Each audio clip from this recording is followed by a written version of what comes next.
তুফান তুফানের মতনই and as a superstar আমাদের সকলের চোখের মনি সুপারস্টার তুফানের যে ট্রেজার দেখেছি and তার যে লুক দেখেছি তার যে গর্জন শুনেছি এই যে শাকিব খানের সিনেমা তুফান আসছে, যে সিনেমার টিজার দেখেছেন কিনা বা কেমন লেগেছে? অফকোর্স দেখেছি।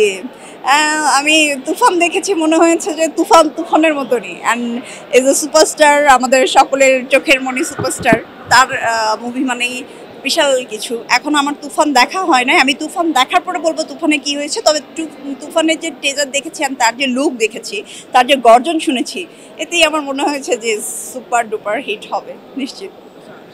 আচ্ছা, দেশীয় নায়িকা বলতে আমাদের দেশে নায়িকা এখন একেবারেই ধরতে গেলে আমি তো মনে করি যে নাই, আছে কি, যে কয়েকজন আছে কাজে তারা ব্যস্ত থাকে, আর তার সঙ্গে কাজ করতে গেলে পারফেক্টলি একজনের দরকার, একদম পারফেক্ট।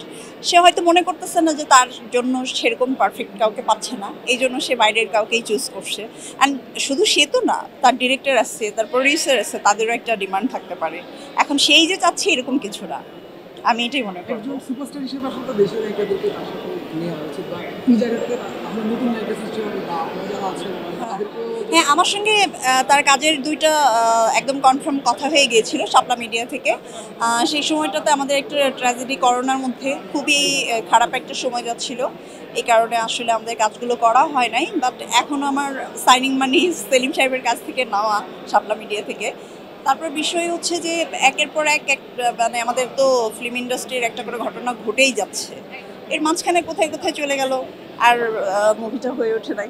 যাই হোক, হ্যাঁ খুব ভালো লাগছে। আর আমাদের সব থেকে ভালো লাগছে আমাদের পরিচালকদের, ফার্স্ট টাইম আমরা এরকম একটা প্রোগ্রামে দেখতে পাচ্ছি, তারা অ্যাওয়ার্ড পাবে, এটা আমাদের জন্য খুবই খুশির অ্যান্ড খুবই আনন্দদায়ক একটা মুহূর্ত। খুব সুন্দর, খুব ভালো লাগছে।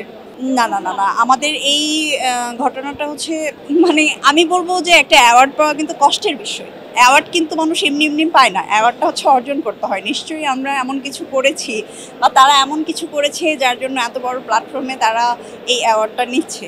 সো কিছু না করেও যদি তারা অ্যাওয়ার্ড নেই, ছোট ছোট প্রোগ্রাম বা ছোট ছোট নাটক বা দু একটা কাজ করলেই যদি অ্যাওয়ার্ড পাওয়া যেত, তাহলে অ্যাওয়ার্ডের মূল্যটা থাকতো না। আসলে আমি মনে করি যে অ্যাওয়ার্ড তাদেরই পাওয়া উচিত। আসলে এই যে আজকে যে প্রোগ্রামটা, আমি মনে করি এখানে যারা অ্যাওয়ার্ড পাচ্ছে প্রত্যেকটা ব্যক্তি আমাদের বাংলাদেশের একটা আমাদের ফিল্ম ইন্ডাস্ট্রির একটা করে মূলধারা। যেমন আমাদের যত পরিচালক আছে বা যারা অ্যাক্টরস আছে যারা অ্যাওয়ার্ড নিচ্ছে, দেন আমি মনে করি যে অ্যাওয়ার্ড প্রোগ্রামগুলো এরকম হওয়া উচিত সবসময়, মানে উঁচু সম্মান জায়গা যেখানে সেই পর্যন্তই। বর্তমানে আপনার ব্যস্ততা হলে কি নিয়ে চলছে? আমি তো ফিল্ম, আমার তো ফার্স্ট মানে আমার ওপেনিংই ফিল্ম থেকে, ইনশাল্লাহ ফিল্ম দিয়েই চলতেছে। অ্যান্ড আমার ব্যস্ততা ফিল্ম নেই, আর কিছু টিভিসির কাজ করছি, কিছু ব্র্যান্ড অ্যাম্বাসেডর হয়েছি চিটাগংয়ের কিছু শপিং মলের। এই হচ্ছে আমার ব্যস্ততা। আরও মাঝখানে কিছু কাজ আছে, জানতে পারবেন। দর্শকদের উদ্দেশ্যে বলবো যে এখন আমাদের বাংলা সিনেমা অনেক হচ্ছে। আমি সবার জন্য বলবো যে সবাই সিনেমা হলে আসেন, বেশি বেশি সিনেমা দেখেন, আমাদেরকে উৎসাহ দেন। আমরা আবারও কাজ করছি আপনাদের জন্য, সুন্দর সুন্দর গল্প নিয়ে কাজ করছি। ইনশাআল্লাহ সামনে অনেক সুন্দর সুন্দর কাজ দেখতে পারবে।